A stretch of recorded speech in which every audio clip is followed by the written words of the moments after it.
Okay. I'm calling this meeting to order. Please stand for the Pledge of Allegiance.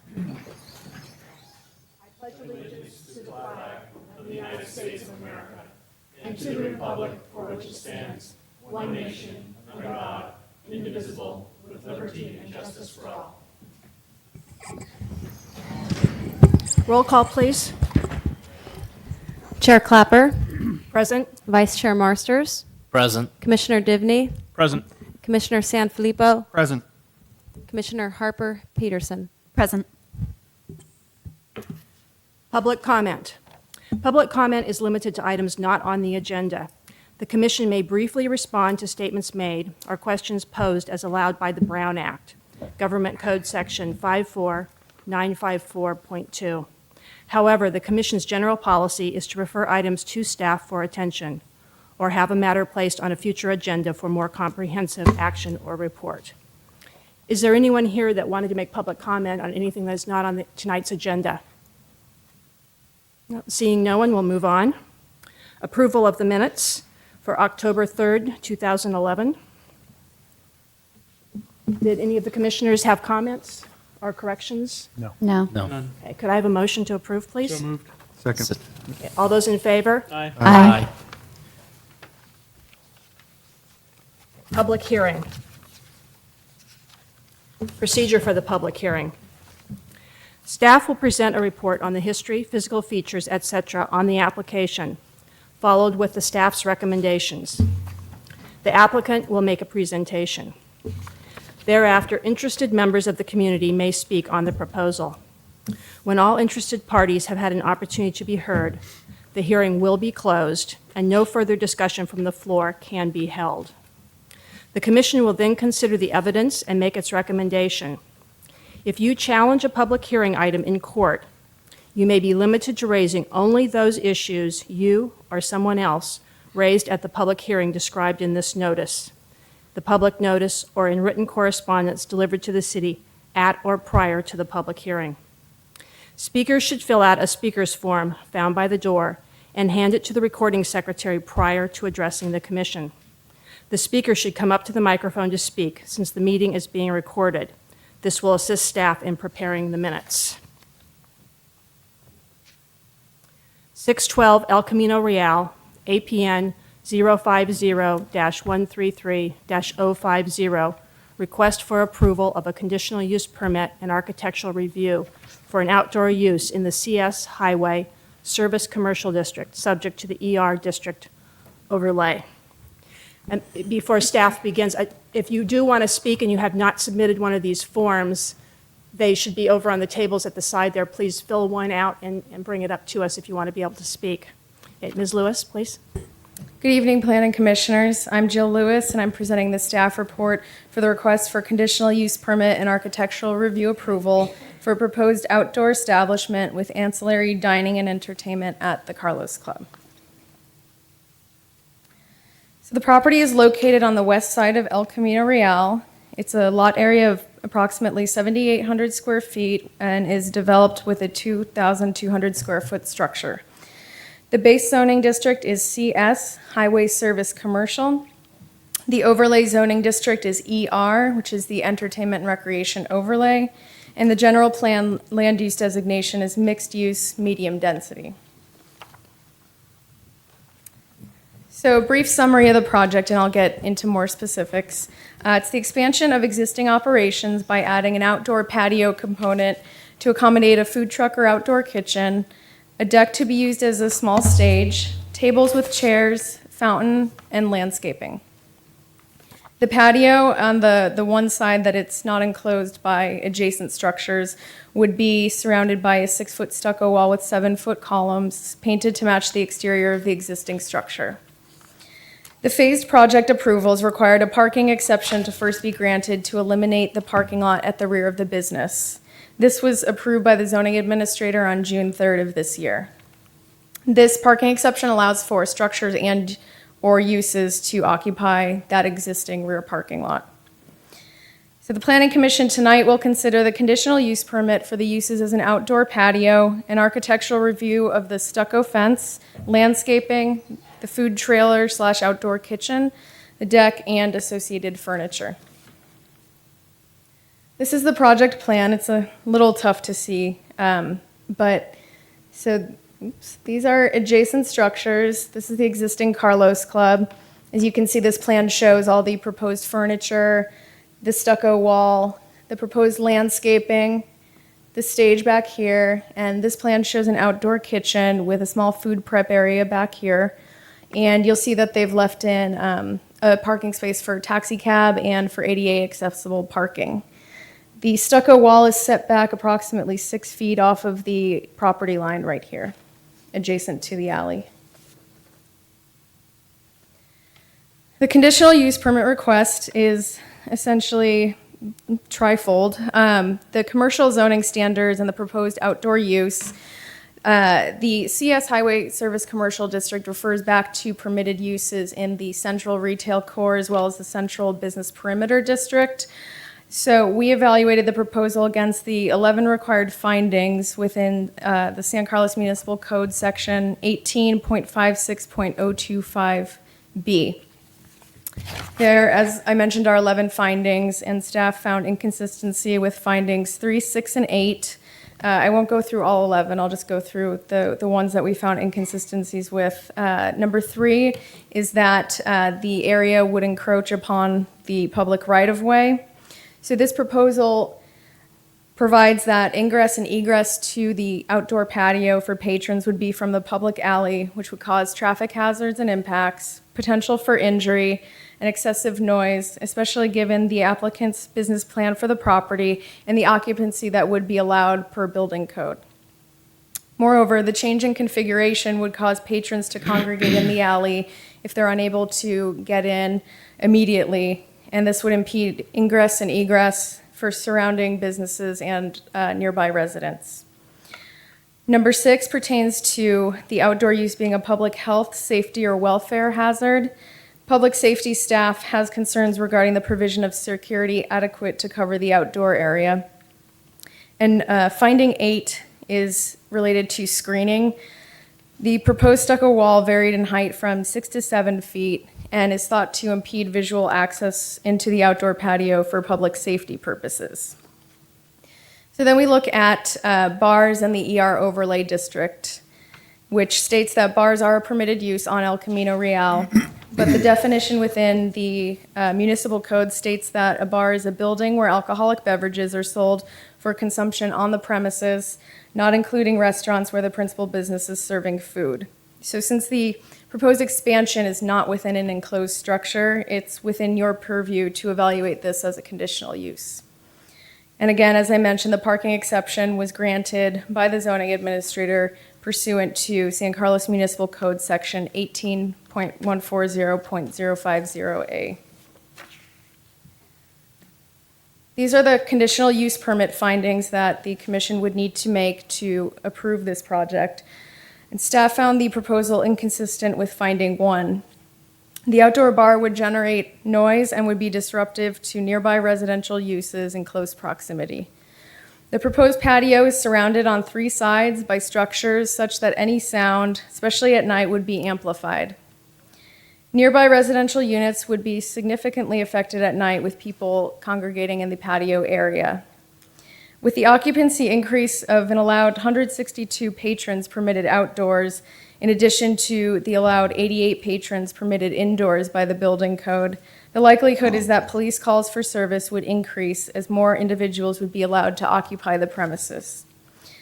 Further, as I mentioned earlier, the proposal provides ingress and egress from the public alley, which would cause traffic impacts. The change in configuration, again, as I mentioned, would cause patrons to congregate and potentially loiter in the alley or nearby the alley. So this is just a little graphic. The green arrows represent lawful traffic movements. As you can see, they would be going right by, this is the existing parking lot, and the stucco wall would be set in 6 feet. So traffic would be coming in close proximity to patrons entering and exiting. The red arrows would show unlawful traffic movements, which people are known to make from time to time. So you could potentially have cars coming from 3 different directions, 2 lawful directions and one non, but all potentially impacting the people and the patrons at the patio. The findings for conditional use permit again. Regarding finding 2, staff found the proposal to be consistent with general plan land use policies LU 1.14, 5.3, and 5.4 pertaining to support of local business, but inconsistent with policy LU 5.17, which specifically references improving ingress and egress to and from Williams Plaza. You can again take a look at the project plan, this time as it pertains to architectural review. So the outdoor patio would feature tables with varying amounts of chairs to be made of wrought iron and teak, similar to those at Milagros and Redwood City. A water fountain 8 feet in diameter would be located at the center of the patio with 3-foot wide gas fire pits to either side. A food truck or an outdoor kitchen with limited food prep area and bar would be located at the northern end of the patio in close proximity to the rear of the structures that front on San Carlos Avenue. Approximately 112 square foot redwood deck would be located in the northwest corner of the patio, immediately against the existing structures. Raised planter boxes would line the patio with proposed plantings of queen palms and dwarf lilies of the Nile, strelitsa, and wild banana filling in the spaces between the palm plantings. Bougainvillea would line the proposed stucco wall on the outside of the wall, which would be placed 6 feet off of the southern property line. The wall would generally be 6 feet in height and painted to match the exterior of the existing Carlos Club. There are 4 architectural review findings that the commission would need to make to approve the project. So I'll go through each of these. The project as proposed is consistent with general plan land use policies LU 8.6 and 8.20, which encourage well-designed outdoor areas with plenty of landscaping, but is inconsistent with land use policy LU 8.2, which ensures that a project is sensitive to surrounding uses and development. There is concern with the occupancy allowed and safety of occupants when the weather changes, given the maximum occupancy of the indoor structure is limited to 88 patrons. The proposed use would add significant exterior noise disruptive to downtown residents, the closest ones being at 628 and 640 El Camino Real. The potential for spillout of individuals into the alley could be dangerous to both patrons and motorists alike and would impede circulation. This could cause a backup of vehicles on El Camino Real and within the public parking plaza and alley. The applicant has, however, proposed the use of high-quality materials such as teak and wrought iron for the furniture, an abundance of landscaping that is consistent with finding 4. Since staff can't make all the required findings in the consideration of this project, it is recommended that the Planning Commission deny the request for approval of the outdoor establishment with dining and entertainment. And this would be the formal motion up on the screen should you choose to make it. At this point, I can take any questions you have for planning staff. We also have Captain Rothus from the San Carlos Police Bureau who's able to answer questions as well. Thank you. Do any of the commissioners have questions for staff at this time? No? Okay. So now we will have, thank you, Ms. Lewis. We'll move on to the applicant's presentation.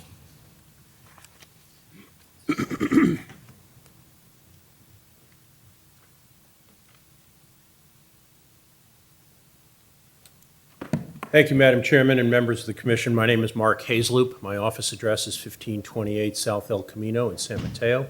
My residence is 607 Knoll Drive in San Carlos, and I sat where you sat for 9.5 years. So I'm here. Our offices were retained just recently, within about the last 9 days, by the owners of the Carlos Club to try and respond to what they saw as some of the feedback that they had gotten from staff. One of the things that jumped out with me is the special and unique type of business that hospitality bar restaurants are. The traditional bar restaurant has a business lifespan that is not measured in decades but in years. And we've seen this in San Carlos time and time again, where our bars and restaurants have to reinvent themselves periodically. Sometimes it's as subtle as a new menu, sometimes it's a new chef, but we've seen them all. We've seen Piacere go from a small restaurant with Tuscan paintings on the wall to the modern decor and the double-wide store it is now, with its new signage, with music at night, with the windows that open, with a significantly enlarged bar.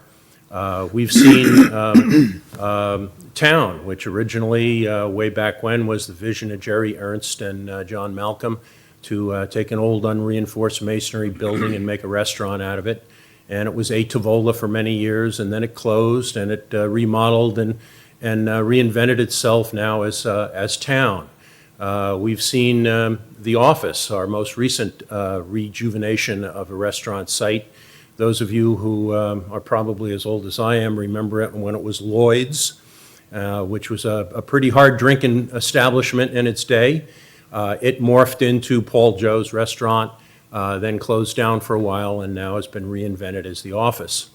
And this is exactly what the Carlos Club is doing. When Fred Duncan and his partners took it over a few years ago and sought to seek a remodel, the city and many people in the city wished them to retain the Art Deco facade, the sign, which they did at not a small expense to themselves. And what they've found is that it's now time for the Carlos Club to reinvent itself again. And what we have found pretty much throughout town and throughout up and down the peninsula is that the Mad Men image of a cocktail lounge has changed. And now it is more of a softer facility that has food, that goes through the various cycles in the day that a drinking establishment does, that goes from the early hours of approximately 4 to 8, which is the happy hour, tapas, hors d'oeuvres, small plates, like we have at Mitos and places like that, to the second round of customers, which is the later 8 to 10 or 11, the dinner crowd, full bar, that sort of thing. And then there's a few places in town that do have the very late shift, which is the 10 to 2 a.m., more of the club scene, which is definitely what the Carlos Club is at the current time. Just to kind of fill you in on closing times, because the Carlos Club is one of the few places that is open till 2. Sneakers closes at 11, Piacere closes at 11, Town at 12:30 a.m., Clooney's 1:30, The Office 1 a.m., the Orchid Room is open from 6 a.m. until 2 a.m. And to get into the night scene a little bit further out of town, the British Bankers Club is open until 2 a.m. in Menlo Park. City Pub in Redwood City, I couldn't find out what their closing time is, but I'm pretty sure it's pretty late.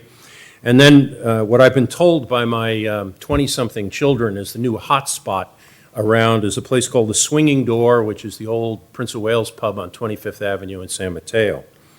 All of which, the late night scene is always of a concern to the police because of the possibility of people over-imbibing and then having the poor judgment to get into a vehicle.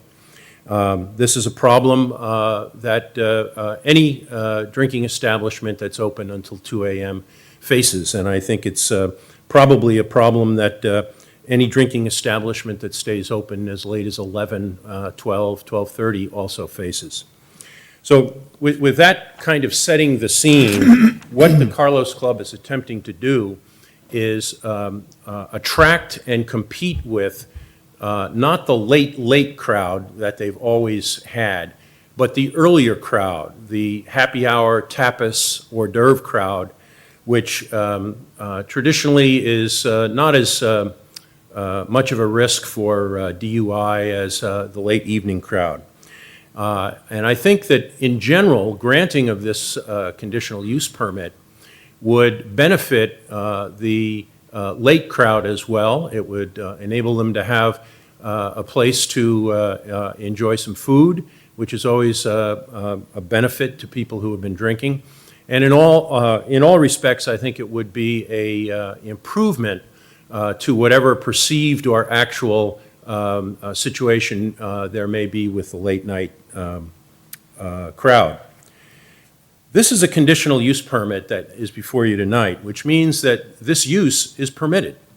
This use is been decided by the city council when it passed its zoning code, when it passed its general plan, when it passed the specific plan, that if you're going to have a bar or a club in San Carlos, this is where you want to have it. Okay? And why this is before you tonight on a conditional use is because of the open-air kitchen seating area that is proposed. And what we need to do is look at, and I'm only going to focus on numbers 3, 6, and 8 that Jill mentioned as the findings that staff had trouble with. And I think we can come up with some conditions that will mitigate and alleviate any of those potential issues. What was disappointing to me personally in looking at the staff report was not what it said, but what it didn't say. It was almost as if there was no help for the applicant here. Normally, when I see these sorts of things, there's some suggestions in there about what the applicant could or couldn't do. There's some suggested conditions which might be imposed by the commission, which would allow the applicant to receive the permit that they sought. And I was struck by the fact that there is a lack of any suggested conditions on any of these issues.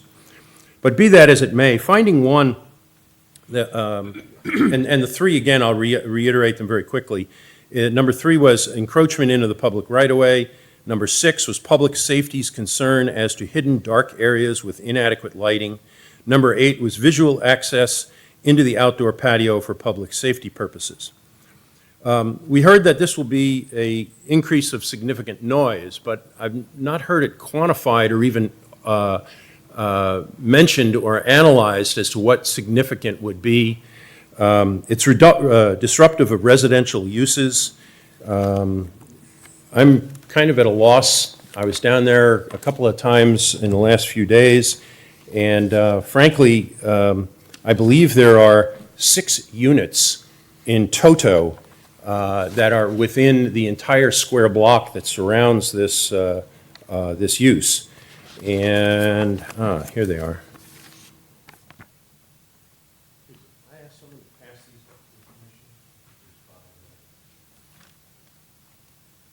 I got this too late to include in my slideshow.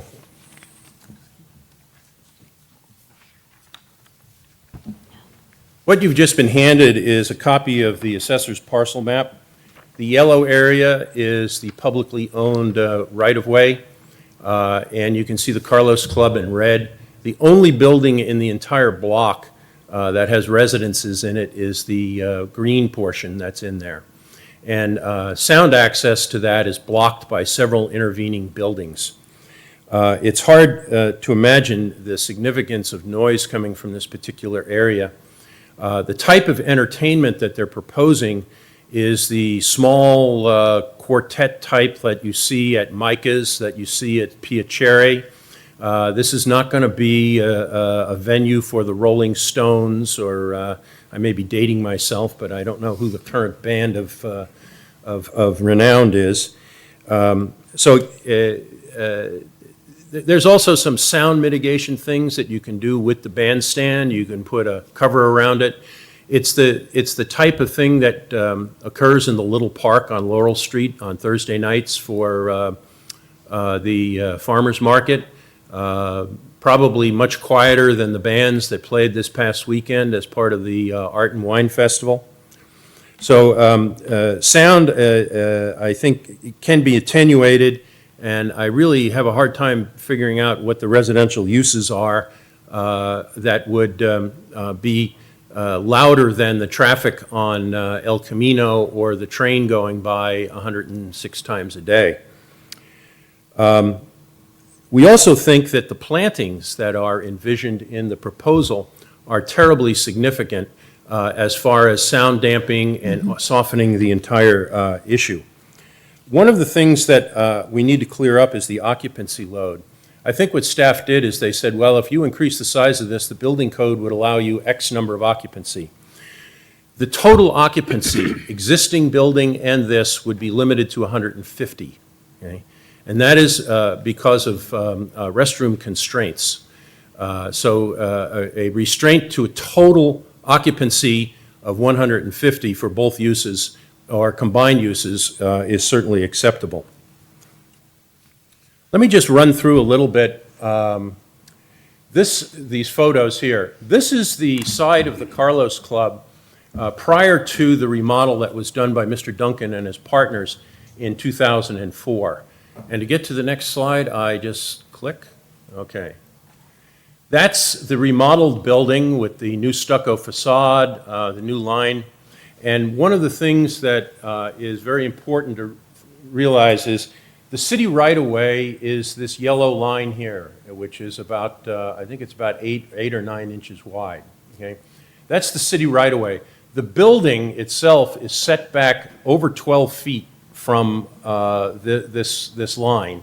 The proposed wall does step out a little so that there can be an entrance that goes to the parking spaces here, but the wall is not right on the city right-of-way.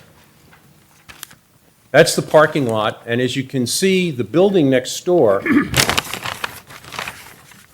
there we go, the building next door's rear entrance is right on the right-of-way.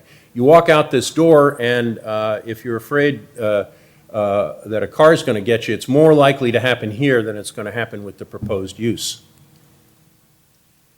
The pink area that you see here that I've colored in is the area between the public right-of-way and the proposed stucco wall. And that area is private property. It is not part of the public right-of-way. It is not people stepping out the door directly onto the public right-of-way or the alley. And at this point, I think it would be good to mention that staff showed a picture of cars going both ways in this alley. I leave it up to the police to tell me whether or not there's ever been anyone ticketed for driving the wrong way in that alley, but I've never seen anyone do it. It is one way, it's marked one way at both ends, okay? And there is only traffic that goes this way. If you look on the drawing that I gave you, the plot map, you see the arrows, the blue arrows. That shows the traffic flow through the entire plaza. Okay? There's traffic that comes in off of El Camino by the new Ceviche Grill, which is another place that has reinvented itself. It went from the Captain's to Azor to the Ceviche Grill. Okay? And the other entranceway is down off of Cherry Street, and then the narrow entranceway off of Laurel at the top of the alley. So there is really only traffic going one way. This is the type of fountain that they're putting in. This happens to be a restaurant in Mountain View. That's Milagros, which I'm sure some of us, or if not all of us, have visited at one time or another. This is a view of the alley taken from the second floor of the Carlos Club, and you can see the public right-of-way. You can see the distance from the public right-of-way into the lot, and you can see that the traffic generally comes down from Cherry Street and makes this turn. This is not a high-speed traffic area. You just couldn't do it. I was out there on Saturday during the Art and Wine Festival, and there were a lot of people hunting for parking spaces, but not one of them was driving more than a couple of miles an hour. So, and at night, when a lot of the other businesses are closed late at night, I can't imagine that any of these cars are going to be there. And there might be some people leaving at 2 when the place closes. But this is not a heavily trafficked alley. This is not a heavily trafficked plaza. This is not Wheeler Plaza, which gets significantly more traffic at higher rates of speed than this one. Here's another picture showing the back door of what used to be Vic's, and now it has reinvented itself as the Hot Chili Peppers. And you can see the whole area down. There's no left turn here, obviously, because it's a divided road. The circulation through there is such that people don't use this as a cut-through or pass-through like they do in some of the plazas on the west side of Laurel Street. One of the things that we can do to help insulate, and one of the things that you'll see in a moment are in the suggestions for conditions, is to install traffic bollards with a chain right along the right-of-way, the intersection of the right-of-way and the private property. This would allow people who are waiting to be carted to get into the place the opportunity to have a separation, a physical separation from the alleyway. Them leaving at night, it would force them to stop. They're just not going to walk out and step into the alleyway. They would have to go around the chain and give them an opportunity. The other thing is, if you look back at the pictures of the alley, this is not a blind exit. It is very, very expansive. People can see cars coming, cars can see people coming. This is the main part of the alley, looking from approximately behind Sneakers down towards Cherry Street. I believe these are the only residential units in the entire block. Kind of interesting, this is the newly approved side entrance of Pete's Coffee, and the sidewalk from the door here to the public right-of-way is only about a foot more than is in the current drawings for the proposed use. Again, this is the back end. This, I believe, is an older picture when it was still Vic's. And talk about places that have reinvented themselves. Those of you who've been here a while may remember the 1139 Club, which was the original rock out nightclub in San Carlos. I don't know about the original, but at least for my era. And these places are zero setback. Those buildings are right on the public right-of-way. As far as the outdoor kitchen is concerned, this is the one we're all familiar with. This is at Home Depot. And the one that Fred is proposing is significantly nicer. He hasn't quite figured on the colors yet, but it's likely to be stainless steel and not Home Depot colors by any stretch of the imagination. But that's it. It's a self-contained outdoor kitchen. There's a model that they're looking at that would also have a restroom attached to it, an exterior restroom for added use for the patrons in the facility.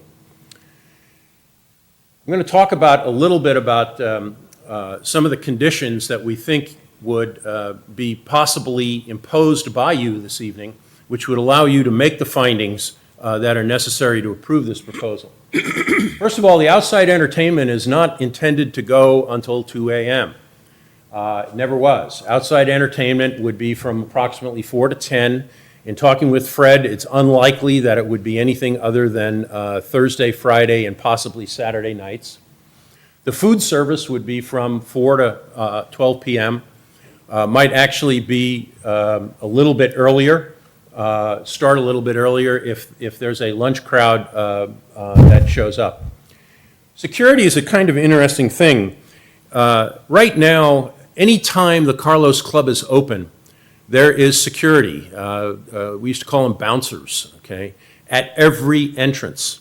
And the thing to remember is that the primary entrance for this club today in its current configuration is the one in the back off the alley.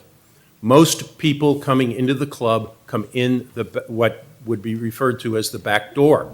The only people coming in the front door are generally people that park in the 2 or 3 spaces that are available on El Camino, or park in the train station and cross El Camino.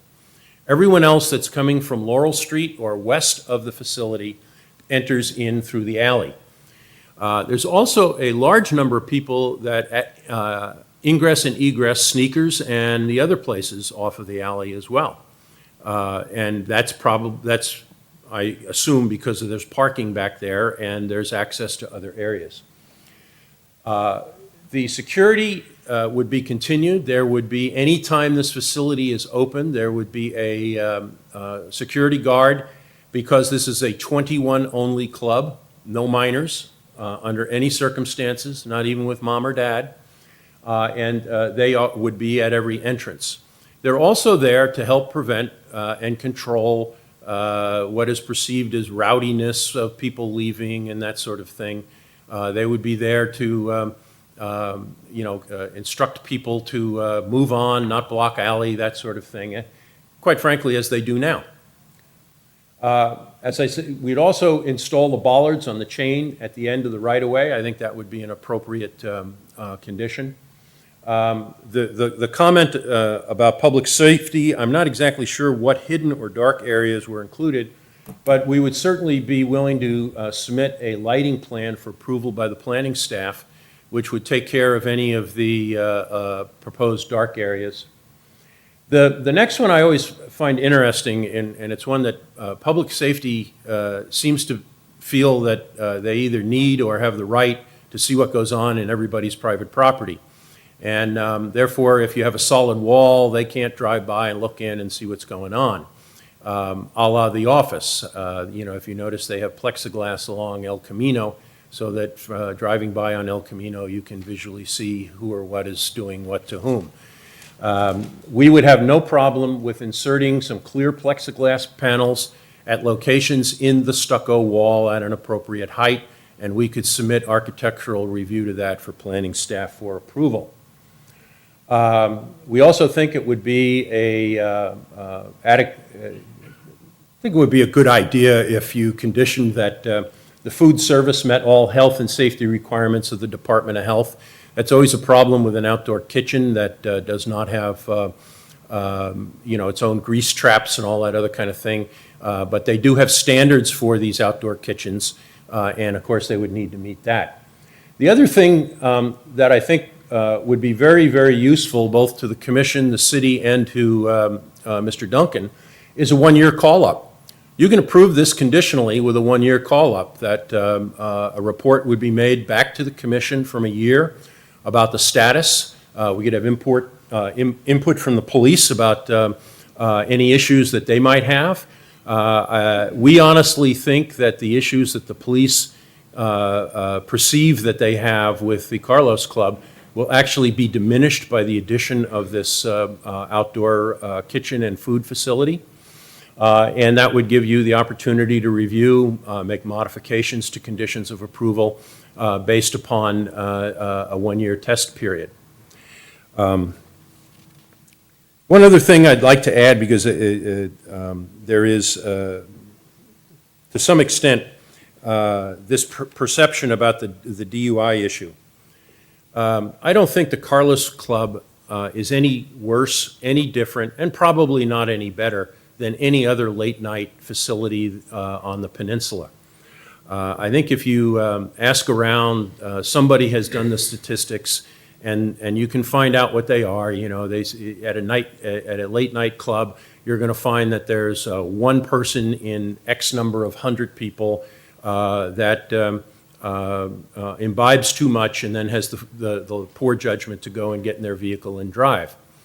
That's been the case for years and years. I don't think this approval will change that for the worse. It may very well improve it. There's an interesting statistic when I was researching this that I found on the web, and that there's a projection that between the hours of 1:30 in the morning and 3:30 in the morning, 30% of the vehicles on the road are being operated by someone who's been drinking. Okay? This is not going to change that one way or the other. What you have is you have fewer people on the road, and you have a greater percentage of people who have been out partying or whatever you want to call it. Is it a good situation? No. Is it something that denying this permit is going to improve? No. So I think that the issue is that a bar, nightclub, people are still responsible for their own conduct. And this facility doesn't change that one iota. With that, I think that's probably enough from me. Okay. If you have any questions for me, I'd be happy to answer them if I can. If they're factual issues about the Carlos Club, I'd refer them to Mr. Duncan, the owner of the club, who is here. Is Mr. Duncan also going to make a presentation? Yes. Sure. I think he just wants to tell you what a good guy he is. Fred? want to speak? Would you like to make your presentation now? We want to wait till I finish your presentation. Okay, thank you. Thank you. Please state your name and address. My name's Fred Duncan. I live and work here. I live at 2336 Howard Avenue. I've been there 10 years. So I think I have deep roots in this town. I've been here for 10 years as a homeowner, but also a business owner for 15 years at Duncan Motors on the El Camino. So I run that business also. My father grew up here. He went to Sarah High School. He graduated in the 50s. So my grandfather came here from the city to have a better living, family place to grow up. So of any person that you want to or expect to conduct himself in the long term, I would think it'd be someone that has a long-term vision versus there's a lot of business owners here in San Carlos that don't live here. So you'd think I'd have be important for me to give a good product and not have a problem like the Carlos Club. I don't want problems. I just want to expand the Carlos Club and make it a better place. The picture you just saw was the beginning of the Carlos Club back in 2008. So I spent a significant amount of money to renovate the Carlos Club, hoping that would be a success. And, some people would say it's a success. There's people that show up, but financially, I need to make money to survive, especially in San Carlos. So I have 3 jobs to survive. You guys probably have 2 jobs. But I think by turning this Carlos Club into this outdoor patio, it'll allow me the economical benefits that I really need to succeed. Back in 2008, I think I did a good job working with Deborah Nelson and the city to turn that eyesore around and make it a nice place. If I hadn't come along, it would be the same exact place. I don't think anyone would have come in here and cleaned it up, and if they did, it would be a long time from now. So I think I came through for the city. Now I'm asking you guys to return the favor. Regarding our customers, I think, Mark did a great job explaining what we're going to attract, but we don't attract the 21-year-olds. They don't have the money. They're partying at home and in dive bars.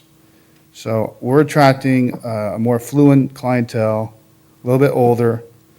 If we have this outdoor patio, it's going to be really similar to Milagros, and I think that's the type of clientele we'll attract. One of the things I think is very important is that it's a conditional use permit. And what that means is I have to be on my best behavior. You're giving me a permit with a condition. So if I don't live up to what you've told me to do, then you're going to take the permit away. So it can't hurt you. So I'm asking you guys to vote to help me get this business going, and that's, I think, all I have to say. Okay, thank you. Questions? Oh, I'm sure there will be. Commissioner Marsters, did you have some questions for either of the? Yeah, I actually had a couple of questions. I wasn't sure if Fred could answer it, if Mark could answer it. One of the questions I had was in the staff report. It talks about food trucks versus the outdoor prep area. And I don't know which you've decided on at this moment, but I had a concern about the food trucks and where they would be located and how that would impact that street or alleyway there. And if there was a food truck parked back there, how it would impact traffic and the concern of people crossing that area to get at the food truck. Well, the food trucks will be permanent. So Home Depot does have a permanent structure. They've plumbed it, and it's not going anywhere. The food truck I'm proposing, and I would like a food truck. I think it would be a very smooth transition. These are not food trucks. They're beautiful $100,000 trailers that are fully equipped. But we're going to park it in the back wall. It's not going to move. It's going to sit there. Okay. So it's going to be on the furthest point of the property. It's inside the patio. It's inside, so Yes, it's yes. it's not That's the located, point. that's what I was trying to get at. Oh, okay, yeah, it's way in the not back. located outside So when you walk through the front door, you're going to see this nice food truck. But I came up, that didn't seem like the city was totally hot with that, so I go, why don't we do an outdoor kitchen? Frankly, I could do either one. So I'm looking for a way to make this happen, and compromise is what I'm here for. I'm looking for some help, for compromise to see this project through. The other question I had was, there was mention of additional bathrooms outside. The occupancy, building code, I believe, if I'm 150 or less, I don't need another unit. Okay. If I go above that, which I think 150 is fine, but we had considered you can buy these trucks with, they're modular units too. So you can buy them with a bathroom attached.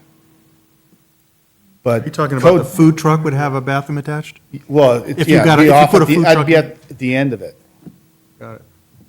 That would pass health standards? Mm-hmm. Interesting. So you walk around the truck, there's a door, and, I mean, it's an 8.5 by 25-foot truck, maybe 10 feet wide. I mean, it's a pretty impressive trailer. So Saffron has one that's really nice, and they spent $100,000 on that. It doesn't look like a lot from outside. When you walk in, it is beautiful, stainless steel top to bottom. Thank you. Commissioner Zanfilipo? No? No I have questions? Commissioner Divney? Just a point of clarification for Mr. Hayslop's slide, you had food service as your second bullet, 4 p.m. to 12 p.m. That would be a 20-hour stretch. Did you mean 12 a.m.? Yes. Okay, thanks. Never let a lawyer do arithmetic. Commissioner Harper Pedersen? I have a question actually for public safety. I'm curious where the concerns about the dark areas are. Are you talking inside the patio or outside the patio? Or outside the facility, I guess would be my point. Because I've been to and the reason I ask is the parking lot seems like a good place to commit crime already. I just can't imagine anything would make it any worse. So I'm wondering. I'm sorry, you see that the parking lot is. Well, the parking lot is pretty shady late at night anyway and looks pretty dark, and I'm wondering how this configuration in public safety's point of view would make it worse as far as dark areas and crime. Well, first of all, we're going to consider that we may be looking at double the volume of people that are Sure. going to that establishment and double the number of people that are drinking alcohol at Sure. that establishment. So in terms of the lighting issue, Right. I have to say I agree with Mark. There'd probably be a lighting plan that could solve the lighting Right. issue. It isn't the biggest one of my concerns. Right, And I okay. think that to the extent there was a lighting issue, it sounds like that they'd be ready to solve that. But Okay. again, that's not my biggest concern. Right. Okay, thank you. So maybe you can tell us what your biggest concerns are? Kind of let the you. horse out of Before the you barn. Well, I mean, I'll talk basically in a global sense a little bit about the public safety issue because I think it sets a foundation for some of my thoughts and recommendations as it relates to this project. We'll talk about the police availability in San Carlos, and we'll start with that. Currently, we have 1 sergeant and 3 deputies on duty at any given time, day or night. And that's what we have to respond to any calls or incidents that occur in the community. The bars and the restaurants in this community have contributed to making it a great place and have contributed to making it a draw community and have made us, increase the vitality of the city. And so I'm not here certainly to speak out in any way against that business because not only does it increase the vitality of the city, it adds revenue to help pay for police services. So, I mean, we know that bars and restaurants do that. But we'll take a look at the bar picture and the alcohol picture in San Carlos, and I can tell you this, that right now, we respond to more and make more alcohol-related arrests in the city of San Carlos per capita than virtually any city I can find around. And every time a police officer or deputy is involved in making an alcohol-related arrest, that there's only 2 left to respond to 911 calls from people who live on Crestview, people who live on Melody. But that's just, in some way, that's the nature of a town. Every town responds to alcohol-related incidents. But the question would be, when have we reached a point where there is enough where we need to be concerned about? So as your police chief, I wanted to come forward to tell you tonight that right now, we make a lot of arrests for alcohol-related incidents. Not all from the Carlos Club, certainly. But in terms of where we're busiest, we are, in terms of bars in the community, Currently, in the way the Carlos Club is currently configured, we are the busiest at the Carlos Club. In the last year, we've made 9 arrests at the Carlos Club. We've been to 131 incidents at the Carlos Club. Admittedly, many of those are self-generated. There are officers or deputies taking initiated action by going to the Carlos Club and logging in initiated activities, such as a walkthrough going through there. So when Right. we talk about 131 incidents, that's not we've been called there. Right. Sometimes it's because we've gone there voluntarily. But I can tell you, we don't go to bars voluntarily and do walkthroughs if we don't think they're needed, because there's other things that we can do. But what we've found is our presence, our proactive presence at the Carlos Club, the good news is it helps to keep things down, but the bad news is it takes a lot of time. And so, we know that already about the establishment in its current configuration. We heard some comments today about how bringing food into the patio and doubling the occupancy will somehow lessen the problem. And I'm just not feeling that how that would be. I'm feeling we're going to double the occupancy, double the number of drinkers, and we're looking at doubling the number of incidents, and we already have a lot of incidents, and only 3 deputies and a sergeant to police this whole city, and to provide police services to those who live here and need us to respond in a timely manner. There's that issue as well with respect to the way the Carlos Club is currently configured. We look at some of the egress and ingress stuff. We talked about the cars and the arrows. We heard a little bit today about how those arrows, people coming in and out, and that might be a problem. There is a lot of traffic in there. It's particularly late at night when people are on the weekends. It does get busy there. In fact, Sergeant Bedolla, who's here tonight, he works half the nights, and there's another sergeant who works half the nights. And Sergeant Bedolla spends a lot of time in the evenings dealing with the closing of bars and restaurants and the activity that goes along there. Just the other night on Saturday night, in 15 minutes, 2 people came in the wrong way on that alley. It's been a long time since I've been on patrol, but I remember arresting people going the wrong way through that alley for driving under the influence. So we do have illegal traffic going through that alley, and it does get busy in that alley at night. And people are going to be walking out and exposed to an alley. We talk about the noise issue. I think there's something correct to be said about people. We counted 10 apartments in that area. And they're next to train tracks, and they're next to noise, and generally ambient noise already, so that this wouldn't. But that's the same for the Clooney's, and that was the same for the office. And we're dealing with noise issues in the office bar right now. We're involved in working to mediate noise issues with that establishment, with the residents in that area. And they live next to trains too, but they're still upset about the noise from the bar and the people who get out and the noise that comes out. And that was the same with Clooney's, and I think the difference with Clooney's now is there's not as much business there, as there used to be. So all that being said, it's, the police department has a certain capacity, and we spend a lot of time on alcohol-related offenses as it is. An enormous amount of time of that section is devoted to the Carlos Club in its current state. And so given the design and what's being proposed, I just felt that the need to say that I believe there'll be public safety impacts associated with that will be negative. So between the hours of 8 p.m. and let's say midnight, do we have the same number of people on duty? Yes? So whether they're at town, which I would assume that place closes, would you say 12:30? Something like that?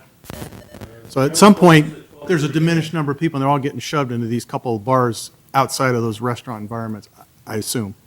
Yeah, we think that happens. A lot of people go, they don't really start out at the Carlos Club. They may start out at restaurants and come to the Carlos Club after their restaurant Right. experience and, have nightcaps there or finish their night there at the Carlos Club. I think what they're trying to do is actually to flip that around a little bit and become that restaurant. I think that's what they're looking at doing and what the point that they're trying to make on this. And, it's a bar, and there's already, we have, it's been busy. And we're going to double the amount of people drinking at the Carlos Club, and they'll be drinking adjacent to an alleyway that abuts 10 apartments. And it has a lot of traffic going back and forth. Many late at night aren't necessarily sober driving in the alley. That's what we're looking at. And It just, as police chief, I just felt compelled to point that out and provide the background in terms of where we sit already. Does the commission have any other questions? I had a real question about the difference between what I saw in the original application and the staff report of 250 people versus the 150 that was sort of proposed by Mark as a particular condition that we could add on. Does that alleviate some of the concern that you have between actually tripling it and maybe less than doubling it? Yes, but again, I mean, we're get to a point where we're doubling it, and I think that I think it will be one of those things where I don't really buy that the crowd there will not drink, and instead they will eat and they'll be sober, and then we won't have as many drunk-related incidents, and we won't have the number of fights or domestic incidents or assaults that we've had in the past, or the public intoxication incidents, that those will actually fall off because we've doubled the capacity and added food. Realistically, I don't see that occurring. I just don't see that's going to happen. I think we'll be busier. We'll have more people. We'll have more incidents related to people, more people congregated in a tighter space drinking alcohol in an alley or adjacent to an alley with cars going by and people living close by. Would, sorry, Karen. If the main entrance was not adjacent to the alley, if instead people came through the front and that was only a fire door, would that make a difference to you? If there was no ingress and egress from that door into the alley, then that would eliminate that issue. If they couldn't do that, then there couldn't be, it wouldn't be concerned about it because there'd be no traffic at that door. So that would be a non-issue. It would probably, for fire purposes, it would have to remain an exit. Fire exit, And then yeah. you'd still have to deal with the safety on the emergency exit. Right. So if they move that entrance that's right in the center and put it over where the taxi stand is at, would that make a difference? It doesn't solve the number of people and all the Well, I mean, in incidents. terms of making a gate there so it can pour out, so they could walk out into a walkway, Yeah, that would make a difference. That would be different than what's currently being proposed. And there would be much less concerns about that ingress and egress with that issue. I mean, because we really look at that, that's really wasted space there, that corner. In the corner, lower right-hand corner. Yeah. Now, here's another question. Do you think the increase in the capacity of people would be additional people that are not already drinking downtown in San Carlos? Do you just see what I'm saying? Would it just be people that maybe patron other establishments going to the Carlos Club now that they have some food and a nice patio? Or are you thinking it's going to be another 80 people that we wouldn't have in our city at all drinking and causing incidents? Well, first of all, I can tell you that right now, based upon what I do see, is it'll be some of the same crowd, be some of the same exact people who go there now. Will continue to go to the Carlos Club. They'll have the food experience as well that they would go there for, but it would be some of the same crowd. So let's talk about what we deal with the crowd there at the Carlos Club as it sits now with the capacity as it is now, particularly on weekends. We're very busy there. We have a lot of incidents there. We go there a lot. We do bar checks considerably to help keep the problems down. We're out there when it lets out to make sure that in some cases, people intoxicated, that they're getting home safely. Sergeant Padola patrols that area when the bar lets out to make sure that there are people that we commonly see people intoxicated who've got to get home safely. So that's what we're dealing with currently. I believe what will happen is we're going to double the capacity of the establishment, double the draw. We're going to double the issue. I don't see how we're going to make it less of an issue. And so with respect to will it be a draw from other places, I don't think any of us really know that. And it's admittedly hard to predict. And, it's admittedly hard to predict what will occur. But the only way you can think about what will occur, at least partially, is to figure out what is occurring right now, or what are we dealing with right now. And it's a successful bar on the weekends. It is a nightclub on the weekends. And we are busy there on the weekends, as it is. 3 officers or 3 deputies and a sergeant to patrol the town. And so if we're going to double the capacity, I think we'll double the incidents. Thank you. Commissioner Divney? Have we dealt, I'm just trying to get a global, you put more alcohol-related arrests per capita than any other city on the peninsula? Right. No, not any other, but I just pulled some, South San Francisco, Belmont, Palo Alto, and I took a look at the number of public intoxication and drunk driving arrests.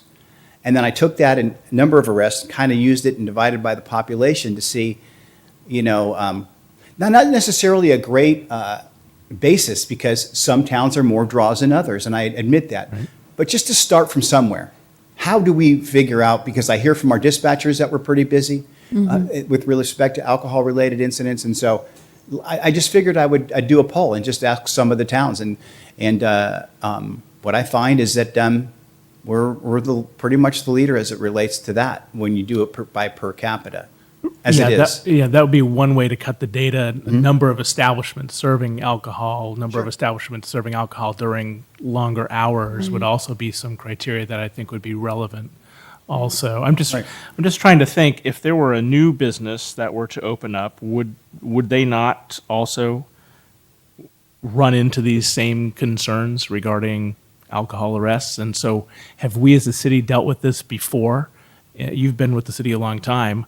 I mean, have we had an ebb and flow, so to speak, with respect to these kinds of incidents? And No, it is. I think it has steadily grown as we have become more of a destination city for nightlife. And it's been steady and it's grown. And I don't want to paint it as out of control in any way, because I don't think it is. I think it is one of the outgrowths of our success and of what we've done. I just want to talk about capacity. Yeah, I'm just going to capacity and where we're at already.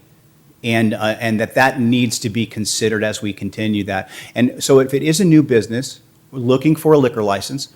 What we know is we already have, and we're told by the ABC, that we already have an over-concentration of liquor licenses in this general area as it sits right now.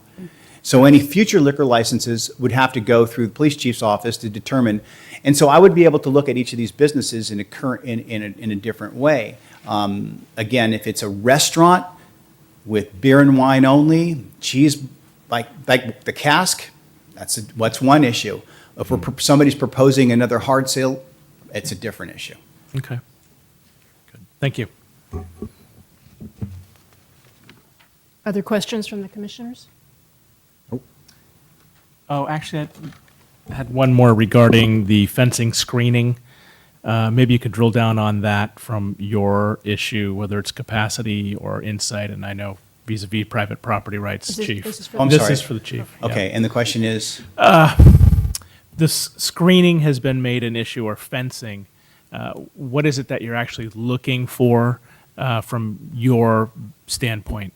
In that area, what we know that's going to happen is that people are going to be drinking alcohol in that area late into the evening. This is an area where we know, because of the spillouts and the alcohol problems, that we respond to incidents there related to public intoxication. We respond to fights in that area. We respond to domestic violence calls in that area. So our ability to be able to see anything is helpful, not mandatory. I think he makes a good point. We don't have the right to go viewing everybody's private property. But in terms of one of the concerns lower on the rung for me is the better we can have vision and sight vision in someplace we're approaching, the better our officers, more safe officers can be, the quicker they can assess what's going on once they arrive. And so it's just generally good design to have that kind of visual access. But we know we're certainly not entitled to it. It's just a good public safety thing. So Thank you. So I want to pick up on that a little bit and say, is it visual in the sense that you would like to see the height of that wall brought down so that you can see sort of overall what's in there? Or do you want to see a more permeable type of wall that you could see through?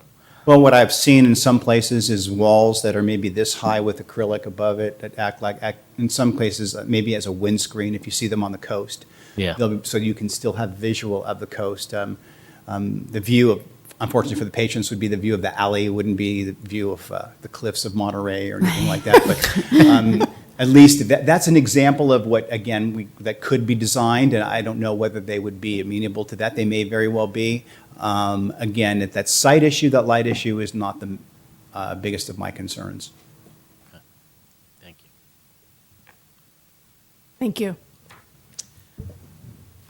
If no one else has any questions for the applicant, I have a few questions. You guys? No, we're good. Okay. I wanted to ask if there's any particular material that would be used for the flooring of this outdoor area? Could you step up to the microphone to respond, please?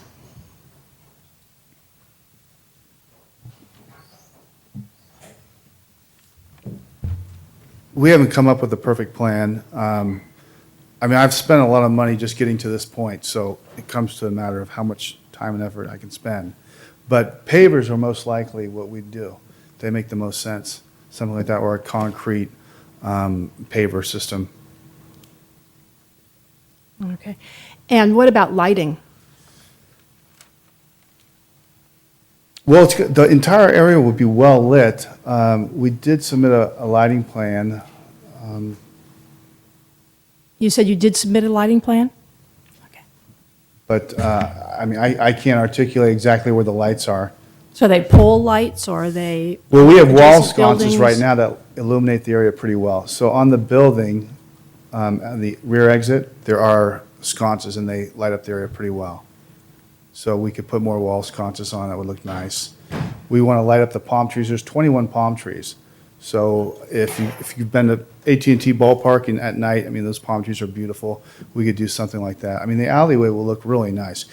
Currently, the alleyway has a big garbage dump in the middle of it, and that's, you know, not a nice sight. So a few palm trees wouldn't hurt. But to light those up, but we haven't gotten that far for an exact lighting plan. Okay, thank you. Okay, now we'll move on to public comment. If anyone who is here who wanted to speak, please make sure you filled out one of these forms and given it to us. Okay, Frankie Delgadillo. My apologies for if I'm not pronouncing that correctly. Please come up and state your name and address.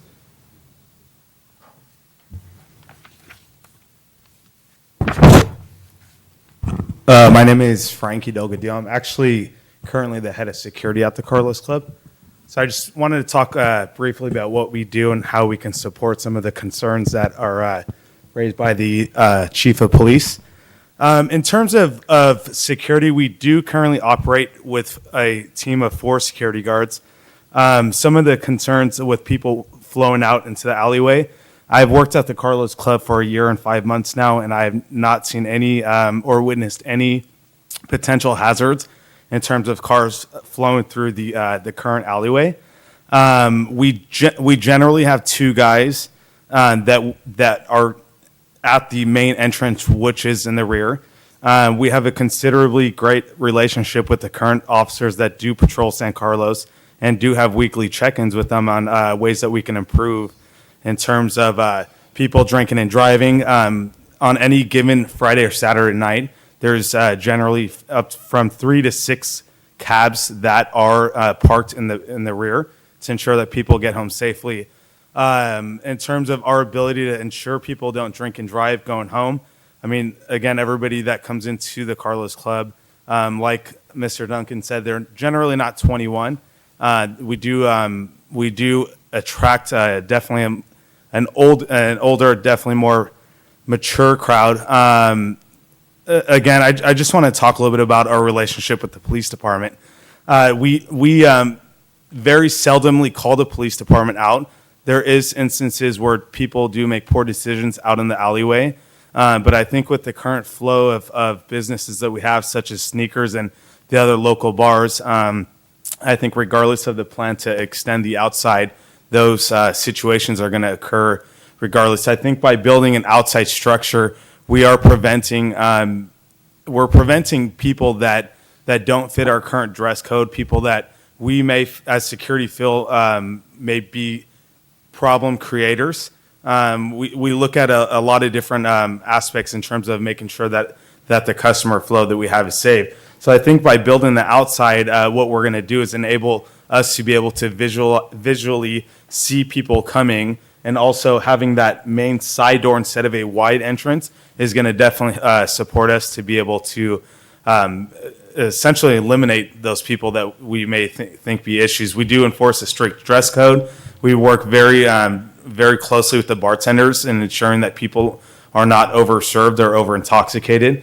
I mean, as mentioned before, people do bar hop, and it's our responsibility to make sure that the people that are over intoxicated are not permitted to come into the Carlos Club.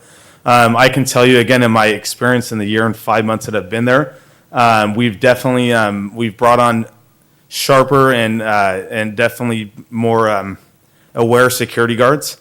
They're very good at I would like to say we're very good at what we do. Again, working with the police department every weekend for the past year and 5 months, I can tell you that the ongoing feedback that we get is that it's positive.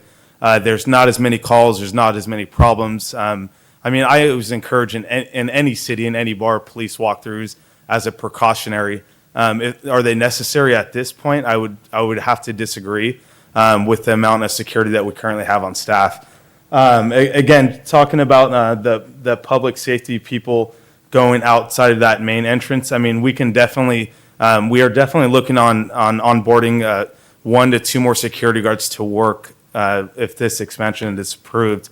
And we're definitely have great communication tools. We use radios. All of our security guards are noticeable. We have great relationships with our current customer base. So again, I just wanted to talk about the relationship and with the police department, that we haven't had any issues that have been brought to my knowledge at all. And again, I have a great relationship with Sergeant Bordella and all of the crew that works, even Sergeant Eric Stanley. So again, my goal and my mission in the Carlos Club is to make sure that we're providing a safe and secure environment for people to come into.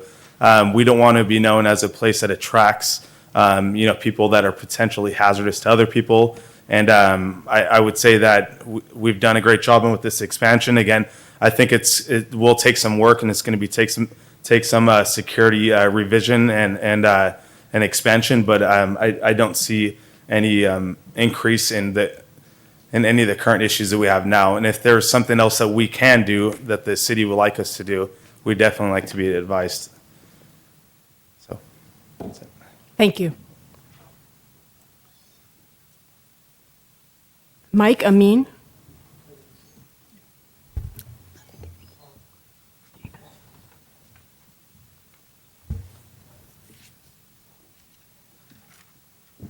Thank you, Madam Commissioner and Commissioners. I live in Belmont on number 2 English Court. I was a former chairman of the Asian American Hotel Owners Association. I have an extensive background in hospitality. Mr. Duncan is a personal friend of mine, and he basically shared his vision and plans with me, got some of my opinions, and I told him it's a wonderful, great venue to add to the city of San Carlos. And I frequent and visit San Carlos regularly. I love basically parking my car at the Carlos Club and then walking and enjoying all our fine establishments, because there's so much diversity that we have on Laurel Street. So going from one end of it to the other end of it, it's just, you guys have done a wonderful job. And it's this weekend with the Art and Wine Festival, it just shows that much more testimony to your leadership. And I just want to, again, thank you, and I want to support Freddie's application. Thank you. Russ Berletta, please. Bertetta, sorry.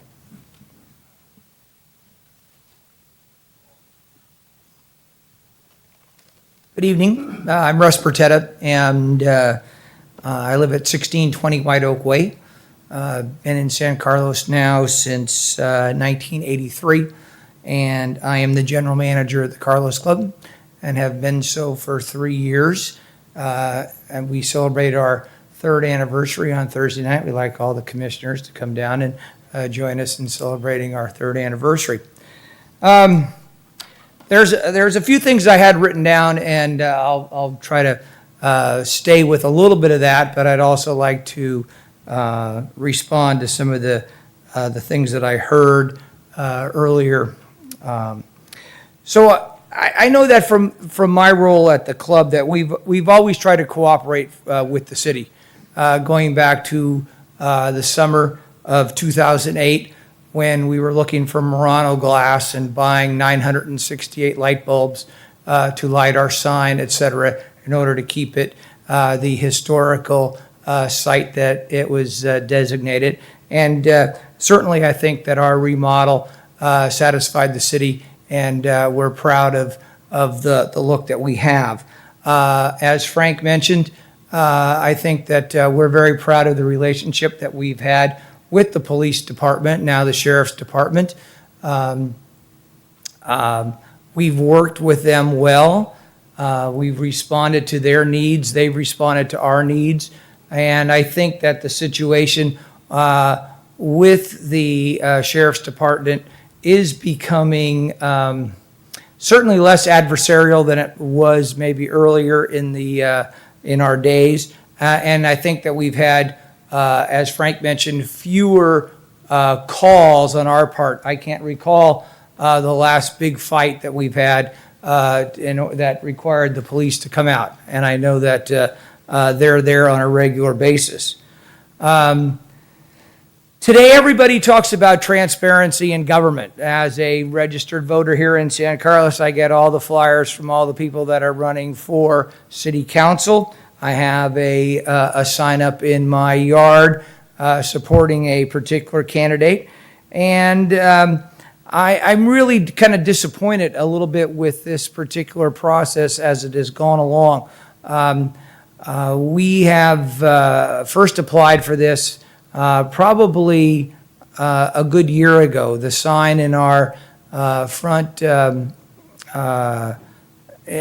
the front of our club from the ABC is dated July as far as the process to expand our club. We get a lot of people coming in and say, oh, are you guys for sale, et cetera, et cetera. So that was in July, and so we've taken many months to get to that point.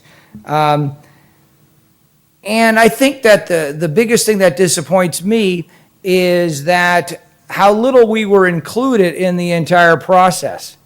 Jill and the people in the city met. We met with them. Fred and I met with them maybe twice in regards to the parking. But then after that, we were never included. And I think that I spoke to a city official, or I called him 5 times within the course of 3 days. And finally, after the weekend, I finally did receive a call from him.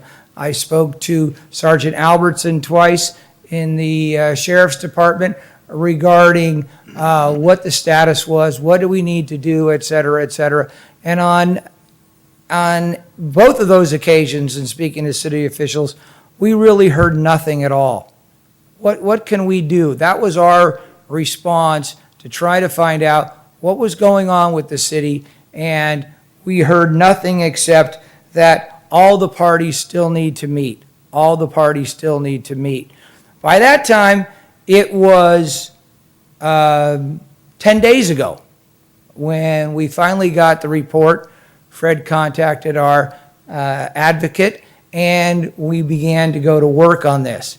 And I just think that in all those times that I spoke to the city officials, I reiterated the point that we wanted to be part of the process, that we certainly were willing to compromise, that we just wanted to find out what the city, what the police, what the fire marshal, et cetera, wanted from us. And we got nothing. And we were certainly willing to make the compromises that Fred talked about, our advocate talked about, so that we didn't have to reach this particular process. And yet, we heard nothing. So that was disappointing.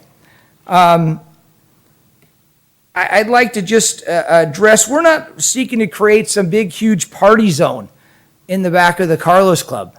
What we're trying to do is, as our advocate said, to regenerate ourselves. If, as the chief said, our business was so terrific, why is our business down 30% from 2 years ago? Why do the Yelp ratings say if you want to get a DUI, go to the Carlos Club? Because there are 3 police cars lined up outside our doors every Friday and Saturday night. Now, we realize that the police is there to offer a service. We've become friends with them. We've gotten to know them. They come in, etc. But that's the word on the street. If you want a DUI, you go to the Carlos Club. So what we're trying to do is, again, reinvent ourselves so that it's not going to be a situation where everybody that comes to the Carlos Club and eats outside in our patio restaurant is going to be drinking at the same rate that they do on a Friday and Saturday after they've been to town, after they've been to Piacherry's, after they've been to the office. And they come to Carlos Club because we offer something that no one else does, and that's a place for people to dance and have fun and enjoy themselves. It's a unique spot. And people come from Fremont, they come from Burlingame, they come from Palo Alto to our place. It's not just San Carlos. So that's something that I want to make sure that that people realize, that we're not trying to simply make one big, huge party zone. I scribbled some notes, so let's see if I can decipher my writing, which I can't. Oh! The one thing, no, I do have one thing. I'm there 7 days a week. 7 days a week. And when I come down, whether I come down Laurel Street and drive in the alleyway, or I come up El Camino and drive down the alleyway, how about all the cars that are driving from the alleyway that drive up towards Laurel Street? And there are far more of these that try to make a right turn onto Laurel or a left turn, and you've got all kinds of traffic, the pedestrians that are walking from the bagel shop to Positano's to the pizza shops with kids, and there are cars going up and down that way significantly more than they go the other way from El Camino up, if you've got my drift of the directions, okay? So that is certainly a situation that if there are, if the law is going to be equally enforced, because I walk by and I say, hey, this is one way. And people go, oh, they're oblivious. So if it's going to be enforced one way, enforce it the other way. The Carlos Club is not the problem for travel up and down that alleyway on the wrong way. We're just seeking to be competitive in this market. And this market, as was noted many times, is a very, very competitive market. And it is getting more and more competitive every day. All you have to do is walk up and down Laurel Street and see the number of restaurants that serve liquor, the number of bars, etc. So what Fred is trying to do is remain competitive in this particular environment. We look forward to working with the city to make this plan work by considering different options and solutions to your objections. The city was excited when the Carlos Club reopened in 2008. We celebrated with a grand opening. The Chamber of Commerce, etc., was there. We cut the ribbon. We restored the club's integrity. We made it a good, clean, safe environment for adults to have fun. Now we are just asking for an opportunity to tweak what we have and make it better. It will be good for us, it will be good for our customers, and it will be good for San Carlos. Thank you very much. Thank you. Ken Cattell?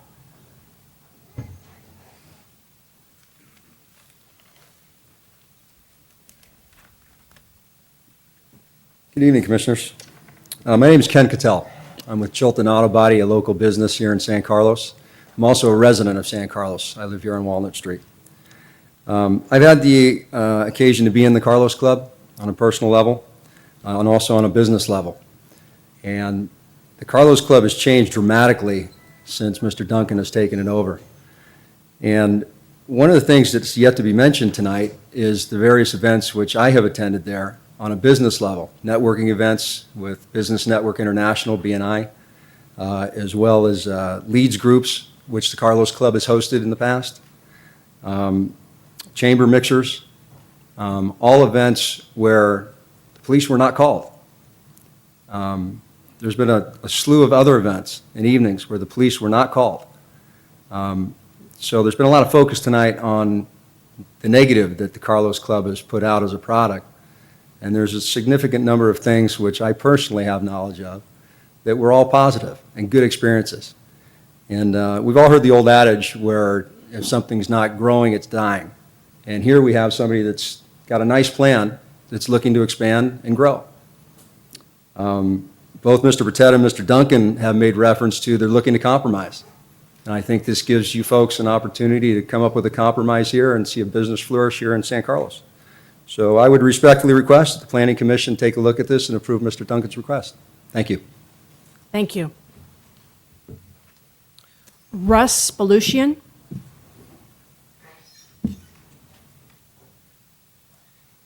Good evening. My name is Russ Belushian. I live at 1950 St. Francis Way in San Carlos. And I owned the building directly adjacent to the Carlos Club. The one on the left at 1125 San Carlos Avenue and 1139 San Carlos Avenue. There used to be two buildings. We married them into each other, so they retained both numbers as street addresses. I have only one concern with the proposed project. I listened to most of the people making comments, and I find a lot of comments to be valid. Most of them be valid. Some I agree, some I don't. It's not my job to decide. The commission should decide on those things. My only concern is outdoor live music. I have 12 offices. Nobody mentioned those offices. I realize you're looking only for residences, for noise impact. But above the restaurant, there are 12 offices occupied by 12 different occupants. Two of which are, one of them is a consultant that does, I don't know, diet consulting, I guess you would call it. It's a registered nurse. And the other one is a psychotherapist who both work at nights in the premises over beyond 5 p.m. And my concern is mostly for the psychotherapist, since he's trying to talk to people and he's looking for a quiet environment. I do realize that there's a lot of noise already, but he's sort of in the middle section of the building where there's not a lot of noise from the street.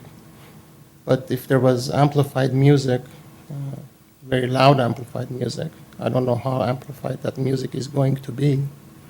That might be a problem, and I might have a concern from my tenant, not necessarily me, since I don't live there, I don't work there.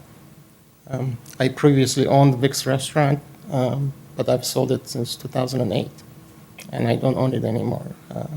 And as they've said, Red Hot Chili Peppers has taken over the space, and they remodeled, and there seems to be only, like I said, one concern for me, is the noise from the amplified music. It is, the stage is sitting right on the corner of my property. My property is an L-shaped property. It goes from the alleyway to the San Carlos San Carlos Avenue, and it's half of their parking space. So it stops in the middle of the parking space. I know it's an odd shape property, but it's L-shaped. And that's all I had to say. And Thank you. Before you leave, can I ask a quick question? So, you said you have individuals that work there later in the evening. Do you have an approximate time that they work, and do they tend to work on Thursday, Friday, and Saturday evenings? I know they work for Thursday and Friday. I'm sure they don't work Saturday evenings. It's Okay. Monday through Friday. The therapist I know works after hours because he has a daytime job. So Okay. he works after 5. And I'm imagining it would be 5 to 10. 5 to 10? I'm not you sure how don't many, know? depending on how many clients he has, I'm assuming. Okay. You know, Thank it's you. not, I don't really have a timeline for them that they have to be in the building. They have keys to the building. They can come in and go as they please. They rent the space. There's no time for the building. I just know that the tenants, the 2 tenants work nights. The rest of them, generally speaking, work Monday through Friday, 9 to 5. Thank you. Okay, Anthony Awad?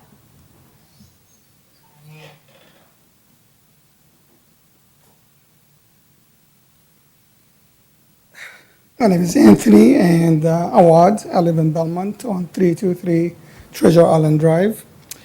And I've been in the restaurant business for 26 years. Hard to believe because I look so young, but it's true. 13 years in Calistoga and 13 years in Belmont. We have a beautiful restaurant. And I'm not only here to support Fred, but to also support his vision, which I think it's absolutely outstanding. And I've heard all the concerns from people that came up here. And believe it or not, there are more people drink at restaurants without food than in a nightclub. And I think what we need to do here is maybe take the word club out of the project and think of the Carlos Club as a restaurant, just like everybody else in San Carlos and Belmont. But you don't see cops hanging out outside the parking lot at Town or Piacere, even though people walk out of there very, very drunk. So we need to think about what is Freddie's bringing to San Carlos. And he's got a great, great vision. I have helped a lot of restaurant owners design restaurants up in Calistoga, Napa Valley, Danville. And he's got a great vision. And I believe that a lot of restaurant owners, a lot of business owners, if this gets approved, they're going to look at this project and they're going to try to copy it. And the way San Carlos is going right now, it is one of the hottest spots on the peninsula. And I think having this patio, in addition to his business, will be a focal point to San Carlos. And a lot of people out there, they're going to be talking about this project and going to try to copy it. Just like when people talk about Town and other restaurants in San Carlos, this is going to be a place that people all over the peninsula will be talking about. So I hope you consider all that and approve them. Thank you. Thank you. Ralph Laughlin?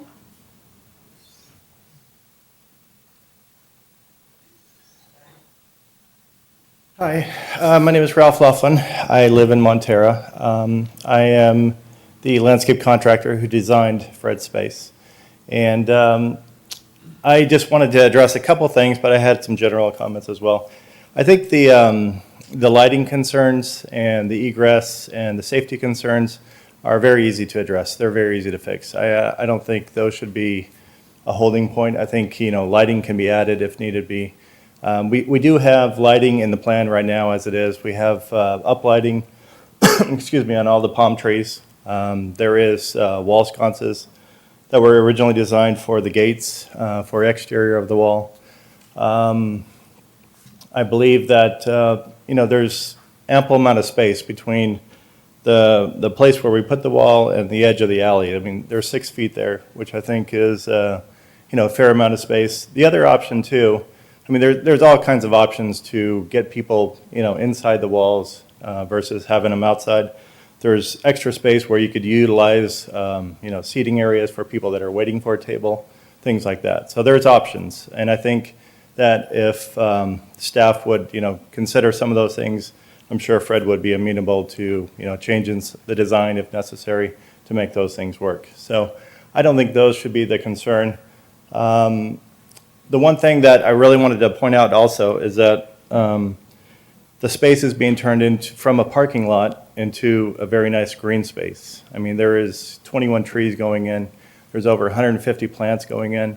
There's a water feature going in. There's a lot of elements which, excuse me, which really make the space a very enjoyable space. And that's being overlooked, I think, by a lot of people. So just wanted to point that out. And if you had any questions, be happy to answer as well. I actually have a question. Okay, Commissioner Sanfilippo? There's been some talk about putting plexiglass up as opposed to having the solid wall.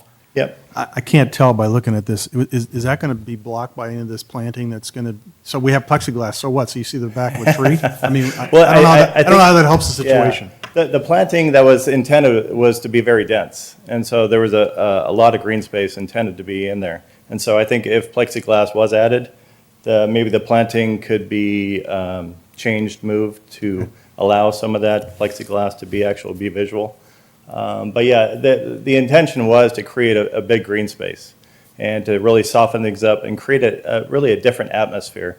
And I think that's part of what everybody else is talking about the reinvention part. This is part of it, is to create a different atmosphere where maybe a different, clientele come in versus, I think the vision is great. And I think that's, maybe what some people are missing as well. Any other Thank you. questions? Jonathan Nicholas?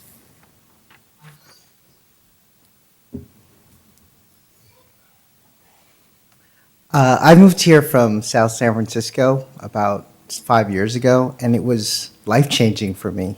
The fact that you could actually get out and get to know your neighbors because it wasn't as cold. And my wife, who now lives 0.8 miles from her family, couldn't be more thrilled. So I enjoy being a San Carlos resident. I like the fact that there is that sense of community. The first time I went to the office, which I don't know, have any of you ever been to the office in the new restaurant, The Office? That's an incredible setting and quite similar to what I thought Fred's vision was for this location. The idea that there's something communal about being able to socialize outside of an enclosed space. And for me, I think Mr. Divney can attest, I go to the Carlos Club quite a bit. And because of the renovation that they did, it was a little more welcoming. And when Fred first approached me with this idea, I thought, wow, what a fantastic concept to allow us as a community to gather. I think the one message I would add, obviously he's quite a visionary to have done those renovations, is I get the sense, whether you're talking to Fred or his team, that they're more than willing to accommodate some of the concerns. I got sent this to me and I was able to read this. I think the staff did a pretty good job, but I'm not sure if they were really given the opportunity, meaning Fred and his team, to really acknowledge some of the concerns. I think if you had given him a little more time, and you can see kind of the backing he's received, he's never come across as a business owner unwilling to work with the city, unwilling to work with the planning committee. He seems that type of responsible citizen. I know he's obviously been a San Carlos resident for many years, but that's that kind of person I see in him, and that's one of the reasons I like supporting kind of his cause and his vision for his business. He's trying to improve our community. He's trying to improve his business, which I think is kind of the goal of most entrepreneurs in his situation. So I come here as someone relatively new to the area, very supportive of the concept that we can come together as a community and do it in support of the entrepreneur, which is really the backbone of our country. Thank you very much. Thank you. Okay, any other comments from anyone here? Okay. Did the commissioners, would you please, you wanted to do a follow-up comment? If you'd please come back up to the podium, please. And restate your name for the record. Anthony Awad. The L-shaped building there, that the old Vic, are there any windows in the wall? Because I remember it's all just one big concrete. I'm just curious if there are any windows in that little L shape there. I don't think so. Thanks. Can staff respond No, to there's that, no please? window- there's no windows. From the picture? Maybe that picture, if you could pull up, Mr. Hayslip. But from a building code standpoint, there wouldn't be any openings allowed for a building that's constructed on a property line. Right. So one would assume that there is not any. There isn't any. I don't think there is. Okay. I just drove by it, yeah. Good afternoon. Good evening. My name's Eric Baltazar. I'm a new resident for San Carlos. I've been here for almost a year, and also a new employee for Mr. Duncan. As a new employee for Mr. Duncan, and also looking at the plan, we're also increasing a number of jobs that that people don't have nowadays, according to the economy being so low. We're going to increase, like Frank said, maybe 2 more bouncers. If we're going to do the patio outside, people at the kitchen, another 2 or 3 jobs is going to add more jobs to the community. People that don't have jobs are going to make money. I was unemployed. Now that Mr. Frank hired me, it's more money coming into me. As a new father, I have a baby just 1 month, 2 weeks old. So that's also just another thing I want to point out to you guys. So thank you. Okay, thank you. Would you please complete one of the forms so we have the information? Helps us for the minutes. Thank you. Okay. Do any of the commissioners have questions for any members of the public that have No. spoken? Nope. Okay. Do we want to make a motion to, No, do we need, No? do we get to talk to the staff now, or do we have to close? If it's part of our discussion, well. You have the option to ask us questions before you close the public hearing. You could close the public hearing and then ask questions. So it's a coin toss. Yeah. I move to close the public hearing. Second. all those in favor? Aye. Okay, discussion. I have a few comments. I don't know if it's questions. I don't know that the commission actually knows this, but I've spent most of my professional career actually dealing with risk management and harm reduction related to alcohol use and misuse. I worked as the director of fraternity and sorority life at San Jose State for almost 8 years. Prior to that, I worked for my national sorority as an executive leadership consultant. A vast majority of my time was spent dealing with alcohol use and misuse and mitigation of harm from such activities. I wrote a lot of policies, reviewed a lot of policies, worked with San Jose city staff, neighbors, administrators, and certainly our university police department. It has been my experience that having food at either events or facilities that serve alcohol reduces harm. That's been my experience. Is it going to immediately completely change everybody's behavior? Probably not, but I have found that it reduces the speed of consumption and absorption of alcohol, as well as gives people something to do other than just take their next drink. It gives the designated driver something to do other than sip water.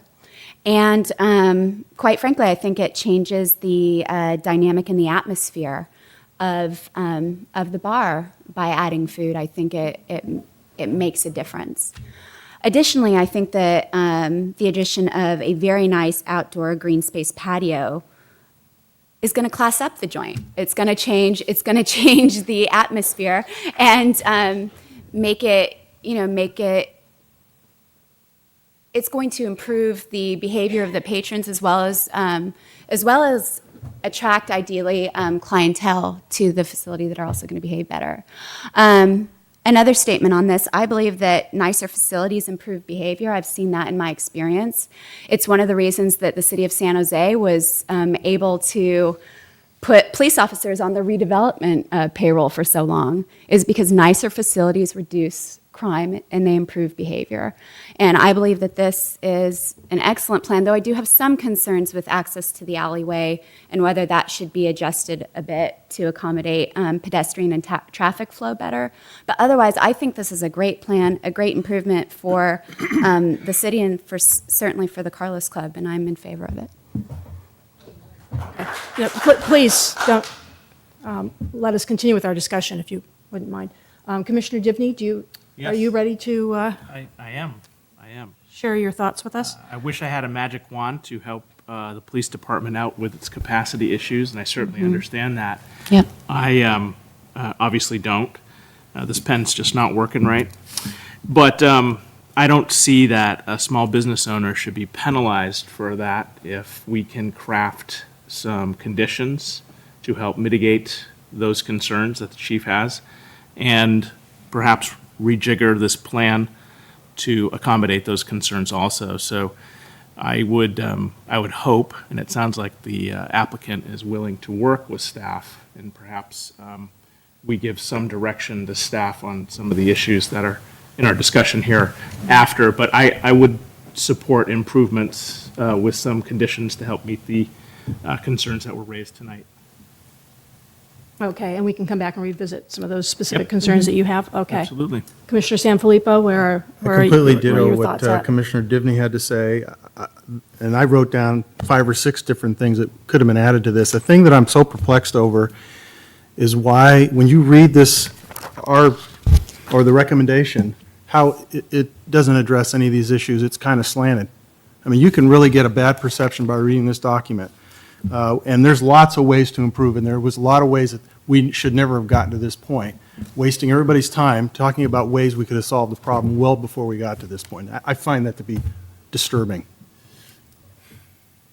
Otherwise, I'm in favor of it as well, as long as you clean it all up. Okay. Commissioner Marsters? I'm ready to talk about conditions. Okay. Great. I agree. I agree with Commissioner Sanfilippo. I was a little bit surprised that the staff report seemed to be a little bit more skewed than any that I've read in the 3 years that I've been here, and so I don't know what to read into that, but I think there is the opportunity to create the conditions that everyone has been talking about. And if I can interject from a process standpoint, I think if we have some specific, rather than draft the conditions up here, I think it's more effectively done with the applicant and staff. But if there are some issues or redesign, for instance, on egress or things like that, that we have those out and have some guidance to staff on what our thoughts are. And perhaps there's a continuance to a date certain that could be done. And I think that process would probably be more effective use of the time. Definitely. And I see dividing that into 2 pieces, the conditional use permit and the architectural review, so that whichever order we want to take those in. So, Mr. Rubens, did you have a? Yeah, there's 2 different sets of findings you have to make for the use permit and the architectural review.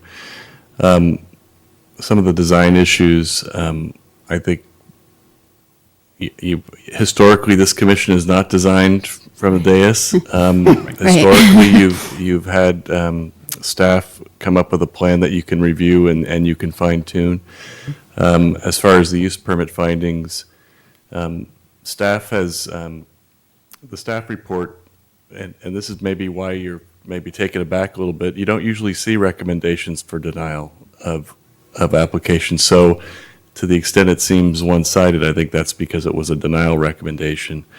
If it's the commission's intent to take a look at this more seriously, come up with some conditions for approval of the project, that you can make the findings for the use permit, that you can make the findings for the architectural review, then what I recommend is that, as Commissioner Divney suggests, is that you provide staff with some direction about what you'd like to see as far as conditions that would help you make the findings.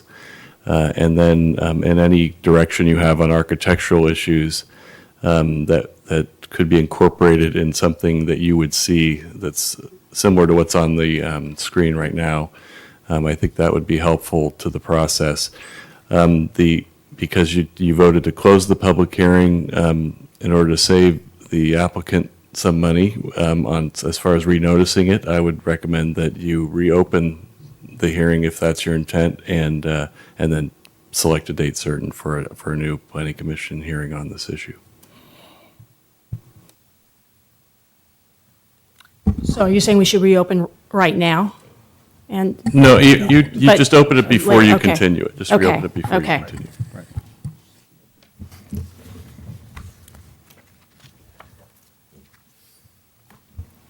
Okay, is everyone comfortable with taking that approach? Did anyone else have any other ideas about how you want to move forward Fine.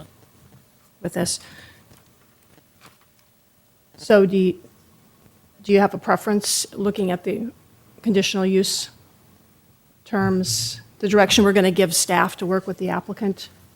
Do you want to do that first, or do you want to take a look at recommendations for Can design? we actually have Mark's comments and? Well, everything you had on there was perfect.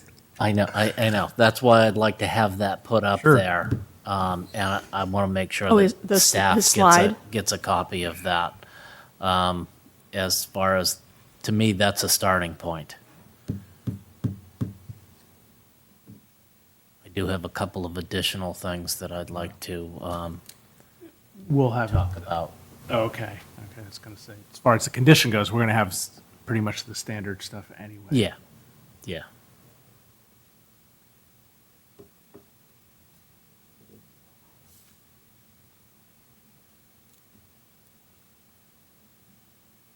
Right there. No, no. It's right there, I can see it on the left. No, it's a whole list of. Yeah. That's it on the left, you just click on that and the whole thing will open up. Is that a list? That's the list, isn't it? No. I'm having a technical difficulty here, but I will get you. There it is. Yeah.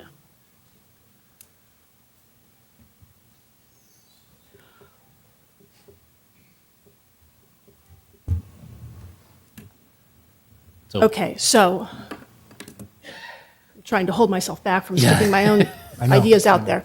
So, okay. Take it easy, Karen. Take it easy, Karen. AC.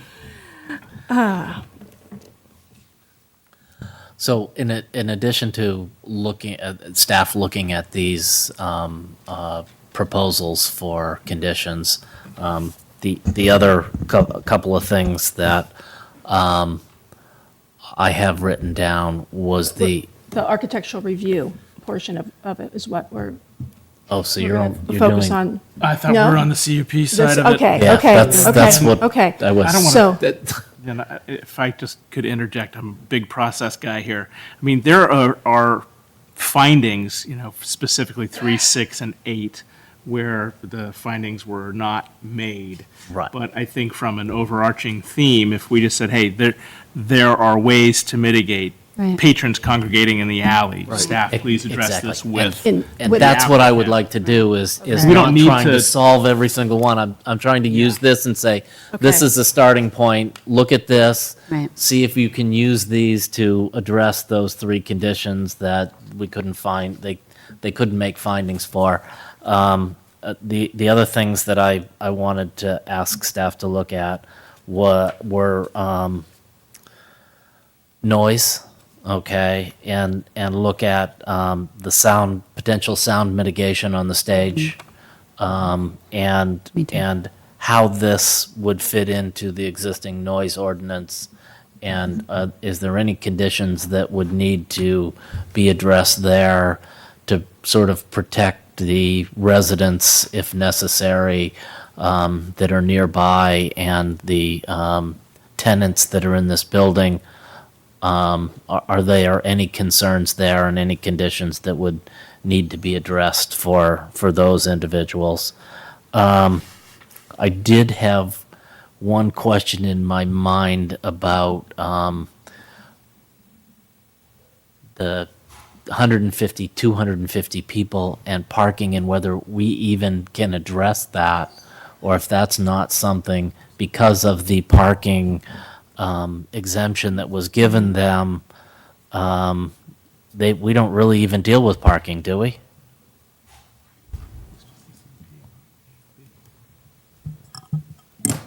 Just shout it out.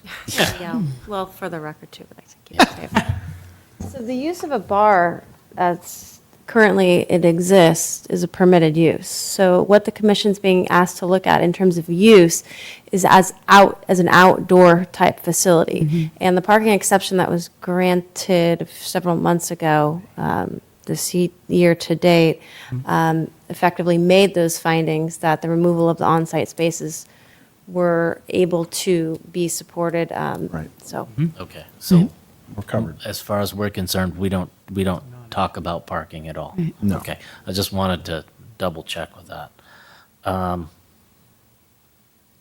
think that was pretty much it. Commissioner Sanfilippo? The only other two things that weren't already brought up was, maybe you might consider adding speed bumps, because that apparently is a problem. Right. And maybe reconfiguring the exit out of the patio. So it's not going right into the middle of the street. Right, and that would actually address some of the concerns That would take associated care of with a lot of problems. the number 3, as far as the congregating, because you could do, without it getting into it, but instead of having it face south, you have it face east, and then there's a What I don't- built-in area. Yeah, what I don't know would happen under a fire condition, because it's so close to the existing building, whether that would be acceptable to the fire department. Again, that's working staff, the Right. different departments, public That works, would be the- speed bumps, Right. et cetera, I mean, all that stuff. Only additions that I would have to what Mark's brought up. But you could potentially still have that gate there as a fire exit, but not as a actual exit. And let's see, providing additional securities where we got that, guards, so we're good to go there. Commissioner Givney? Yeah, I would just echo my earlier remarks regarding staff working with the applicant and finding some compromises to meet 3, 6, and 8 as far as those findings go, because I do think there is plenty of room in there for compromise and a little hard work to make it happen. Commissioner Harper Pedersen? I would agree with everything that's already been said as far as making uses. I would say with anything we can do to help sound dampening, having the cover, if the stage location is an issue, that maybe can be something considered, obviously, by staff or people that know better than I do about whether that would be any help as far as sound mitigation.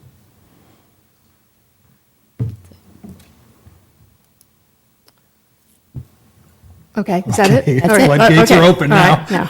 I just want to make sure that that lighting is covered in the conditional use permit particularly from a security point of view, but just general lighting for safety. And then I wanted to ask staff, the downtown design guidelines that talk about the building facades and the use of windows to open up the facades, if that would apply to this wall. It's on an alley and it's a wall that's not a wall of a building, but just to provide that degree of openness in addition to the security issues that have been raised. I was just wondering if those downtown design guidelines would apply to that. the downtown urban design guidelines would apply to the architectural review component of the application. I do believe that the one guideline I believe that you're referencing that has to do with transparency does refer to storefront, which typically is on an actual pedestrian street frontage, not That's why necessarily an alleyway. I wasn't sure if what we were doing here was changing the pedestrian orientation of this to make it more like a corner lot rather than it just having the front on El Camino. Well, I think that if the commission chooses to have this item get continued to a date certain and the report obviously would be revised accordingly, that the analysis of the architectural review component can reference consistency or not with the downtown urban design guidelines in greater detail, and including that particular Are you talking about element. the wall that faces the alley? Yes. Of the Carlos Club? Yes, the wall that they're proposing to build. I want to weigh in on that, too. I mean, there's certainly the public safety issues, but there's also the atmosphere and design of the actual establishment. Those need to be balanced, and I'm not advocating having huge screen windows or whatever. I agree. going That's why I in. asked the question. Yeah, same. No, I'm not going either way. I was just curious in what way those design guidelines, this is kind of an unusual situation, and I didn't know the extent to which those would apply or not. And I guess I would expect to see an elevation plan for architectural review so that you can see the entire spread of that wall instead of just a little sample sketch of it. I want to see that wall and the whole building going the whole length of the alley. I don't want to micromanage where the pavers are, but I would like to see that whole elevation. Although, given the chance, I could do that. And also something that shows where the lighting is, you know. It seems to me that's the kind of information we generally get for an architectural review is what are the light fixtures going to look like, how are they going to be placed, and how are we going to make sure that the lighting does not go where it's not supposed to be going. And then if there are going to be any bollards in a chain, but also if there are going to be pavers and there's the flooring, the surface, ground surface is going to be redone, it may be that creates an edge along the property line, along the alley, where if the pavers come out to that point, if they would extend past the wall. So I guess that's the kind of stuff I don't know how to visualize it because the drawings are incomplete as far as I can tell at this point in time. I think it looks that way because of the denial piece that went into this, and so everybody just put the brakes on everyone, you know, why spend a Right. bunch of money? Right. You don't need to, which is what Greg said. Would it be appropriate at this time to ask a specific question of the applicant? That's appropriate and within your purview to ask that. Okay, thank you. Mr. Duncan, I have a specific question for you regarding working with the city and the time you estimate, because my preference, and I hope it's the preference of the other commissioners, is to continue this to a date certain. So I'm trying to frame up when that date would be, given their current workload and apps in process, and obviously your availability and any of the professionals you choose to have on this project. Is it 2 weeks? Is it a month? I Is would it say a more- month plus. So it'd be But, November 7th or November 21st, or be our next two meetings. Right. Thank you. How about December 7th? That sounds like a good date. That's going to live in infamy. That's 2 months. I know, but you got the holidays in there, gives them plenty of time. I want to get this thing going if it's going to go. Yeah, I agree. So from a staff standpoint, what is your pipeline looking like? Well, I would envision the follow-up to Whatever tonight's meeting, again, if the direction is to continue to a date certain, that there would be coordination between the applicant, his team, the staff whom he's been working with previously, and other city staff as well, with a sit-down kind of digesting all of the information and the direction that was given by the commission tonight, and then working through the details in terms of what needs to be submitted on the applicant's end for the architectural review. As Commissioner Chair Clapper was mentioning, typically that involves a color and material board, for example, rough elevation drawings, et cetera. Yeah. Okay. So do we have a consensus here that we want to continue to a date certain? Yes. That's what I've been hearing from Yes. everyone, but I want to make sure I'm not Yes. reading that. Yes. Okay. So do, I think actually, I want to weigh in on the timing because actually backing it out, I mean, it may It's 10 be days. December. It's December 5th is the right date. December 5th. I mean, December's that the- might that's be the the right right date. time with architectural, all the color boards, the coordinating of the staff. Yeah, and just through the chair, the week of the 21st, Right. I will be out of town, and it's Thanksgiving week, and that's more difficult sometimes to get. But the 5th, I think, is doable. I think is that's something reasonable. doable if staff agrees. I would say that staff would agree. The December 5th meeting, our reports are typically done and prepared for public distribution that week prior, so that effectively would give the applicant and staff about 4 weeks' worth of working time to get a package together, Okay. come back to present and to the commission. And I know I, for one, don't want to have a meeting if Mr. Rubens isn't here. okay, let me make a note of that. Okay, so are we ready to reopen? I'll make a motion to reopen the public hearing. Second. All those in favor? Aye. Okay, now, are we ready to make a motion for the continuance? Any other discussion anyone wants to have? Okay, a motion, please. I'll move that this item be continued to December 5th date certain, given guidance and discussion to staff, see if we can get these findings made. Second. All those in favor? Aye. Aye. Anyone against or abstaining? That sounded like everyone, but I want to make sure. Okay. All right, so anything else on that? We're moving on. Okay. Thank you, everyone.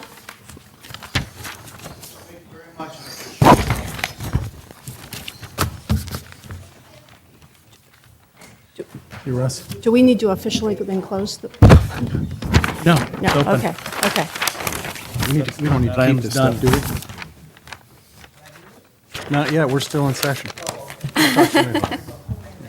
Okay, reports, correspondence, and general information.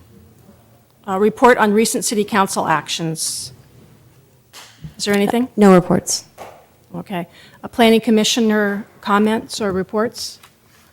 I think, Since last week, anyone? no, nothing since last week, but I think Commissioner Sanfilippo made a good point. We may want to hold on to the existing materials. Right. Okay, Got lots of notes this time.